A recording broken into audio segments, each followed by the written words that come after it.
Well, 2 weeks left in the season and a huge game for the Cleveland Browns, and they get good news and bad news heading into the matchup with the Jets. If you're new to the channel, we cover teams that don't get the love nationally like they should.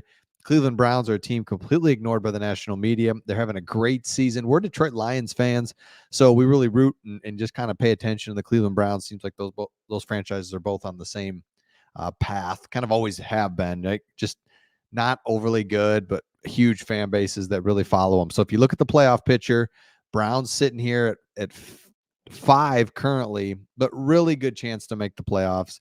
In the AFC, only one team is locked, or excuse me, 2 teams have locked up a playoff spot in the Ravens and the Dolphins. But look at this. Even if the Browns lose, their playoff probability is really good.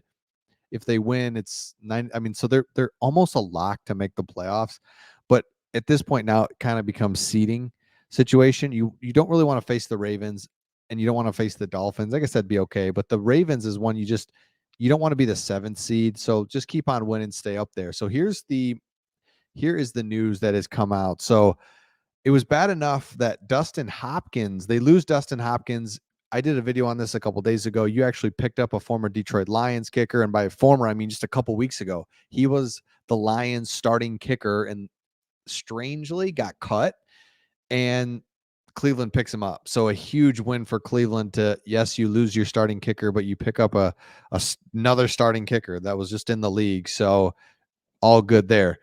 And now you lose your punter, Corey Borges. I don't know how to say his last name. Help me out on that. You lose your punter because your punter has to come in for Dustin Hopkins when he went out, and he ends up like straining a quad. So both your kicker and your punter are out. It's late in the season, and it is a short week, and you're going against the Jets, where it's like just kind of play the field position game against the Jets, and it's like you'll win. But you can't take it for granted. You cannot take kicking and punting for granted. So that's a huge loss. And here's what's going on with it. So Hopkins, who leads the NFL with 33 field goals on 36 attempts and kicked 4 game winners this season, is out, left hamstring injury. Ouch. He's also 8 for 8 on kicks of 50 yards or more. So, man, this is just a sneaky good kicker, especially like from someone that doesn't watch the Browns, for years and years. You just kind of watch them from afar. It's like, yeah, dude, that dude's always good. That's like, isn't he always just making good kicks? And then you lose the 6th best punter. So, okay, no problem. You get Riley Patterson, 24, just talking about him, comes from the Lions. I think you're fine at kicker. You don't have the dynamic leg. He doesn't have a strong leg, but he's very consistent, and he's a solid kicker. And again, he got cut from the Lions strangely. That's kind of weird. So that's weird. Matt Hack, 29, is going to be your punter.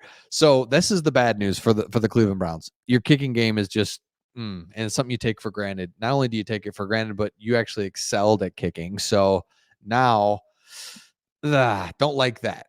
But the good news is this. There's still a good chance that Amari Cooper could play. For a minute, it didn't look like he was going to. He might be able to play. And why this is such a big deal is because last week obviously had a huge game, but you're seeing like, okay, Joe Flacco can still play. He's still finding guys. He's still able to do things that, man, if he has playmakers out there, Joe Flacco's really good. So 265 receiving yards against the Texans. I mean, crazy good in a huge game against the Texans team that the Browns were battling with. So Amari Cooper is questionable. That's good news. Good news is even if you lose this game, which you shouldn't, you're still good for playoff, a lock for the playoffs, basically, with 2 games left. So don't lose, don't worry if things get a little questionable tonight. And the next thing is the Browns have put themselves in a good spot. There's so many teams in the AFC playoff picture that are they've put themselves in bad spots. Here's what I mean. Texans, Bengals, Steelers, like they cannot lose. If they lose this week, they're done. Their margin for error is just brutal. Broncos, I mean, look at the Broncos.